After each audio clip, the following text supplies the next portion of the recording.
Hello friends, earnest അക്കാദമിയുടെ പുതിയൊരു വീഡിയോയിലേക്ക് ഏവർക്കും സ്വാഗതം. കേരള പോലീസിന്റെ ഫോറൻസിക് സയൻസ് ലബോറട്ടറിയിലേക്കുള്ള സയന്റിഫിക് ഓഫീസർ ഡോക്യുമെന്റ്സിന്റെ നോട്ടിഫിക്കേഷൻ ഡിസംബർ 30 മുതൽ നിങ്ങളുടെ PSC പ്രൊഫൈൽ ലഭ്യമാവുന്നതാണ്. 50% മാർക്കോട് കൂടി MSc കെമിസ്ട്രി അല്ലെങ്കിൽ ഫിസിക്സ് ആണ് ഇതിന്റെ ബേസിക് ക്വാളിഫിക്കേഷൻ വരുന്നത്. നമ്മൾ already scientific officer physics chemistry മുതലായ തസ്തികയെക്കുറിച്ചുള്ള ഒരു ഡീറ്റെയിൽ വീഡിയോ നമ്മുടെ ചാനൽ ചെയ്തിട്ടുണ്ട്. അപ്പം അതിൻ്റെ ലിങ്ക് ഞാൻ ഇവിടെ ഡിസ്ക്രിപ്ഷൻ ബോക്സിൽ കൊടുക്കുന്നുണ്ട്. അപ്പോൾ ഇതിൻ്റെ ബേസിക് ക്വാളിഫിക്കേഷൻ ഇപ്പം സയന്റിഫിക് ഓഫീസർ കെമിസ്ട്രി അല്ലെങ്കിൽ ഫിസിക്സിൻ്റെ ബേസിക് ക്വാളിഫിക്കേഷൻ എന്ന് പറഞ്ഞാൽ അതത് സബ്ജക്ട്സിൽ പോസ്റ്റ് ഗ്രാജുവേഷൻ ആണ്. അപ്പോൾ ഇപ്പോൾ MSc കെമിസ്ട്രി ഉണ്ട് നിങ്ങൾക്കെങ്കിൽ നിങ്ങൾക്ക് സയന്റിഫിക് ഓഫീസർ കെമിസ്ട്രിക്കും അതുപോലെ സയന്റിഫിക് ഓഫീസർ ഡോക്യുമെന്റ്സിനും അപ്ലൈ ചെയ്യാവുന്നതാണ്. അതുപോലെ തന്നെയാണ് ഫിസിക്സിൻ്റെ കാര്യം. അപ്പോൾ പ്രിപ്പറേഷൻ സ്റ്റാർട്ട് ചെയ്യുമ്പോൾ നിങ്ങൾക്ക് ഈ രണ്ട് പോസ്റ്റിന് വേണ്ടി ഒരുമിച്ച് നിങ്ങളുടെ പ്രിപ്പറേഷൻ സ്റ്റാർട്ട് ചെയ്യാവുന്നതാണ്. അപ്പോൾ ഈ സയന്റിഫിക് ഓഫീസർ ഡോക്യുമെന്റ്സിന്റെ സിലബസ് നോക്കുകയാണെങ്കിൽ 50 മാർക്ക് ഫിസിക്സിനും 50 മാർക്ക് കെമിസ്ട്രിക്കും വേണ്ടി ഡിസ്ട്രിബ്യൂട്ട് ചെയ്തിട്ടുണ്ടാവും. അപ്പോൾ നിങ്ങൾ പ്രിപ്പറേഷൻ തുടങ്ങുമ്പോൾ നിങ്ങൾ ഈ രണ്ട് പോസ്റ്റിനും ഒരുമിച്ച് തന്നെ പ്രിപ്പയർ ചെയ്ത് തുടങ്ങുക. ഇനി നമുക്ക് ഈ പോസ്റ്റിൻ്റെ last exam details, notification details മുതലായ കാര്യങ്ങൾ നോക്കാം.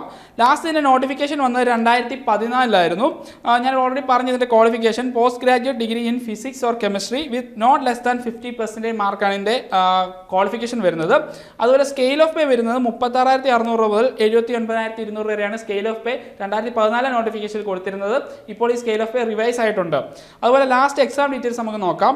29/1/2018 ഇതിൻ്റെ റാങ്ക് ലിസ്റ്റ് നിലവിൽ വന്നത്. ഇപ്പോൾ ഈ റാങ്ക് ലിസ്റ്റ് എക്സ്പയർ ആയിട്ടുണ്ട്. അതുപോലെ കട്ട് ഓഫ് മാർക്ക് 33.33 ആയിരുന്നു ലാസ്റ്റ് ഈ പോസ്റ്റിലെ റാങ്ക് ലിസ്റ്റിന്റെ കട്ട് ഓഫ് മാർക്ക് എന്ന് പറയുന്നത്. അതുപോലെ ടെസ്റ്റിന് കിട്ടിയ മാക്സിമം മാർക്ക് പറഞ്ഞാൽ 51.67 മാർക്കാണ്. നിങ്ങൾ കാര്യം പ്രത്യേകം ശ്രദ്ധിക്കുക, scientific officer physics chemistry biology തുടങ്ങിയ പോസ്റ്റുകൾക്ക് ഇന്റർവ്യൂ ഇല്ല. പക്ഷേ സയന്റിഫിക് ഓഫീസർ ഡോക്യുമെന്റ്സിന് ഇന്റർവ്യൂ ഉണ്ട്. അപ്പോൾ ഈ 51.67 എന്ന് പറഞ്ഞ ടെസ്റ്റിന് കിട്ടിയ മാർക്കാണ്. അപ്പോൾ ഇന്റർവ്യൂവിന്റെ മാർക്ക് കൂടെ ആഡ് ചെയ്ത് ഒരു ടോട്ടൽ മാർക്ക് വേറെ ഉണ്ട്. സോ അത് നിങ്ങൾ പ്രത്യേകം ശ്രദ്ധിക്കുക. ഈ ഡോക്യുമെന്റ്സിന് ഇന്റർവ്യൂ ഉള്ള പോസ്റ്റാണ്. അതുപോലെ മെയിൻ ലിസ്റ്റിൽ ഉൾപ്പെട്ടിരുന്ന കാൻഡിഡേറ്റ്സിന്റെ എണ്ണം 67 ആണ്. പിന്നെ ഇതിലൊരു മെയിൻ അഡ്വാൻറ്റേജ് ഉള്ളൊരു കാര്യം എന്ന് പറഞ്ഞാൽ 20 അഡ്വൈസ് ടോട്ടൽ പോയിട്ടുണ്ട്. നിങ്ങൾ സയന്റിഫിക് ഓഫീസർ കെമിസ്ട്രി നോക്കുകയാണെങ്കിൽ കെമിസ്ട്രിയുടെ പോസ്റ്റിലേക്ക് 27 അഡ്വൈസ് ആണ് പോയിരുന്നത്. അതുപോലെ ഈ സയന്റിഫിക് ഓഫീസർ ഡോക്യുമെന്റ്സിന് 20 അഡ്വൈസ് ആണ് ലാസ്റ്റ് പോയിട്ടുള്ളത്. അപ്പോൾ നിങ്ങൾക്ക് കിട്ടാവുന്ന ഒരു മികച്ച അവസരം തന്നെയാണ് ഈ സയന്റിഫിക് ഓഫീസർ ഡോക്യുമെന്റ്സ് എന്ന് പറയുന്നത്. ഇത് തന്നെ നിങ്ങൾക്ക് മനസ്സിലാക്കാവുന്നതാണ്.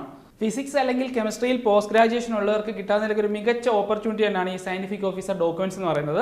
അതുപോലെ തന്നെ നിങ്ങൾക്ക് നിങ്ങളുടെ സ്പെസിഫൈഡ് ആയിട്ടുള്ള ക്വാളിഫിക്കേഷൻ ഉള്ളതിൽ തന്നെ സയന്റിഫിക് ഓഫീസർ ഫിസിക്സ് അല്ലെങ്കിൽ കെമിസ്ട്രി നിങ്ങൾക്ക് അപ്ലൈ ചെയ്യാവുന്നതാണ്. അപ്പോൾ ഈ അവസരം നിങ്ങൾ ഒരു കാരണവശാൽ പാഴാക്കരുത്.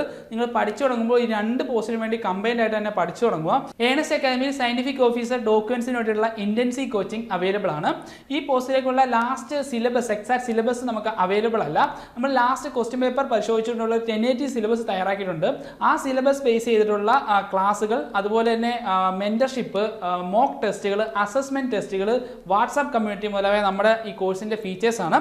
അപ്പോൾ ഈ പോസ്റ്റിനെ കുറിച്ചുള്ള കൂടുതൽ വിവരങ്ങൾ അറിയാനും അതുപോലെ നമ്മുടെ കോഴ്സിൽ ജോയിൻ ചെയ്യാനുമായി താഴെ കാണുന്ന ഗൂഗിൾ ഫോം ഫില്ല് ചെയ്യാവുന്നതാണ്. ഏവർക്കും വിജയാശംസകൾ.